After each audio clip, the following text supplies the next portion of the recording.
In March 2006, the Atlanta Vampire Alliance with Suscitatio Enterprises began an ambitious project to survey the real vampire community.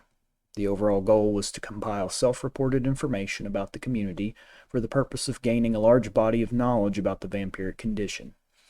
To this end, the Vampire and Energy Work Research Survey was produced and circulated around the community to solicit responses. Consisting of 379 questions, the survey spanned such topics as personal demographics, family life and upbringing, culture, spiritual or religious belief, as well as more vampire-centric topics such as awakening, feeding, and community involvement. In August of the same year, the original survey was followed up by the Advanced Vampirism and Energy Work Research Survey that contained 988 more questions with the aim of more deeply exploring some of the more vague or nebulous concepts introduced by the first survey.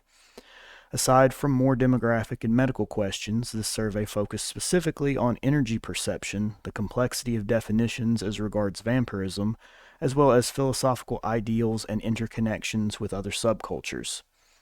6 years later, in 2012, the project was completed and the results were released for the world to see. While some of the results were not surprising, a more complete picture of the contemporary vampire community as well as the vampiric condition itself began to take shape within the data.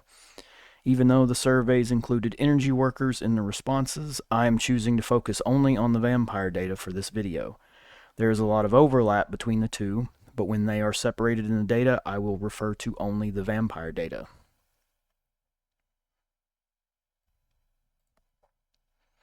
According to the results of the survey, your average vampire was most likely to be female, white, heterosexual, and born in the late 1980s. Most vampire respondents that had taken a professional IQ test claimed to have an IQ between 137 and 150 while having only some college education. Asthma, migraines, and fibromyalgia were the most reported physical conditions vampires suffered from, while ADD, ADHD, depression, and anxiety disorders were some of the most reported mental conditions. Upon cursory inspection, the only thing that really stands out is the above-average IQ range of respondents and the overwhelming prevalence of clinical depression. At the time of the survey, it was a common assumption that real vampires were on average more intelligent than non-vampires or mundanes, and being depressed just sort of goes hand in hand with being different, so these numbers are not that surprising in context. Most respondents claimed to be aware of a family history of paranormal abilities, and most believed that their spirit had lived previous lives. Most did not consider themselves to be goth, nor had they ever been convicted of a violent crime. Nearly every faith, religion, and spirituality was represented in the responses, but the most reported by far were magic, neo-paganism, occultism, and Wicca. There was a lot of overlap between the vampire community and identification as otherkin, but the concept of otherkin is beyond the scope of this particular video. At the time, having a family history of paranormal abilities or having past lives added a certain amount of legitimacy, and it was becoming passé by this point to be a real vampire as well as a goth. There isn't a lot of emphasis placed on either of those in the current community. The interest in neo-paganism and the occult goes hand in hand with the inherently darker subculture of the vampire community and remains strong to this day. Of the sampled responses, the most commonly reported symptoms associated with awakening were overall increase in sensitivity, mood changes, and a desire to seek out similar individuals. Theories for the origin of vampirism were primarily of the energy deficiency theory and the genetic theory, but all of the majority selections have the implication that the capacity for vampirism is present from birth. The only somewhat surprising part of this is how cravings for blood was only a part of the other selection for question 198. It could be that the thirst, hunger, or craving was considered to be an implied part of awakening in the first place. Awareness of the vampire community at large corresponds closely with the proliferation of internet access. Most vampires were independent and not associated with any house, coven, or other organization. Given that the majority of respondents were mostly active in the online vampire community, it is not surprising that most vampires did not formally associate with any house or coven. This is mostly still true due to the decline of physical houses and court gatherings falling out of fashion in recent years. The majority of vampires that responded did not put much focus on rituals and were overwhelmingly hybrids of sanguinarian and psi. Animal blood and meat were popular substitutes for human blood, as well as chocolate. Most respondents identified as both a vampire and an energy worker. The majority reported no addictions, but caffeine and nicotine received a lot of responses. The most reported reactions to sunlight were sunburn, physical fatigue, and mild to moderate headaches.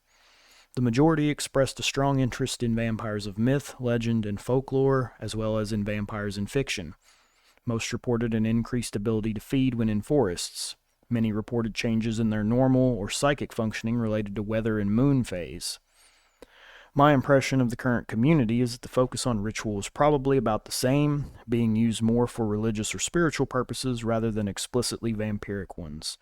Hybrid is still used as a way to label feeding preference, but there has been a great deal of diversification within the larger labels of sanguinary and psychic over the years since the survey. As for substitutes and addictions, I can only imagine that those have remained about the same. It has also been my experience that there is generally less talk about how detrimental the sun is in the current community. Interest in vampire folklore and fiction seems to remain steady, but the specific questions about geographic locations or environmental and planetary conditions may only be indicators of the time period of the survey. Something in contrast to contemporary opinion, when asked to state agreement or disagreement with the statement, the psi energy contained within the blood itself is the source from which sanguine vampires feed. Even the majority of sanguinary vampires agreed. The vast majority of sang vampires felt that their physical senses were more acute than non-vampires. Another large majority was in responding no in response to the hypothetical choice of permanently ending their vampiric condition to live a non-vampiric life. This is particularly interesting because the current opinion among sanguinarians seems to be much more divided than in the VEWRS. This could be a skewed perception due to the splintering of sanguinarians in recent years, though. In my opinion, the medical sanguinarians branching off into their own spaces has allowed their perspective to be more at the forefront in the current community, and I suspect that if a similar survey were conducted today, that the responses to the above questions would be significantly different. Anyone that was active in the online vampire community at the time the study was going on probably will not be surprised by the majority of this extremely brief summary of some of the data. I encourage everyone to take a look at the full study results for themselves because my treatment doesn't really do the scale of it justice. There are some truly interesting responses included in the other selection for questions, as well as some questions I didn't focus on that may provide some insight for people today. I consider all of the information valuable, even if some of the questions are very much a product of the time. All of that said, what did the Vampire and Energy Worker Research Survey actually accomplish? I think that it did a good job of reinforcing what a lot of us at the time already considered to be the case. Whether this was only because we were the ones responding to the study, therefore confirming our own biases, is not something I can say for sure. Lists of symptoms of vampirism, while being common at the time, were often posted with the caution that one should not come to the conclusion of vampirism based on symptoms alone, and I think we should treat the data here with the same attitude. Vampirism is such a nebulous condition that one can't avoid at least asking what even makes someone a vampire in the first place. I think the VEWRS helps a little with this question, but this being a social study made of survey responses, it can't really be considered hard science in the sense of getting to the cause, origin, or resolution of the vampiric condition in people, sanguinary, psi, or otherwise. Even those categories aren't even entirely accurate to the contemporary community, now almost 20 years on. A lot has happened in the interceding years to the community itself. How we've come to view vampirism, or whether we even bother using the word vampire, has changed. The categories of vampire have expanded even beyond the somewhat arbitrary sublabels within psychic vampirism. We have sanguinarians and medsangs now. What we used to call sexual or tantric is now called eros in some communities. People with vampire alters mingle freely among the wider community of vampires with more traditional identities. There are also vampire kin, as a consequence of the overlapping of the vampire community with the other kin communities, something that was already happening in the mid-2000s. Vampirism has diversified even more, making pinning down what vampirism is even harder. This has led to a drifting away from symptoms or feeding methods as qualifiers and leading more to push for a cultural definition for what constitutes a vampire in today's community. I can't help but note some irony, given how harshly lifestylers were persecuted at one time, but it shows how the community has evolved since the viewers' responses were solicited and how the community is still evolving to this day. Overall, I think that the VEWRS most effectively serves as a snapshot of what the community was at the time of its proposal, what I look back on as a sort of golden age of the online vampire community. We were in a state of tension among factions, and drama was plentiful, but the community had not yet entered a state of total war with itself. Perhaps that is a topic for another time. Thank you for watching.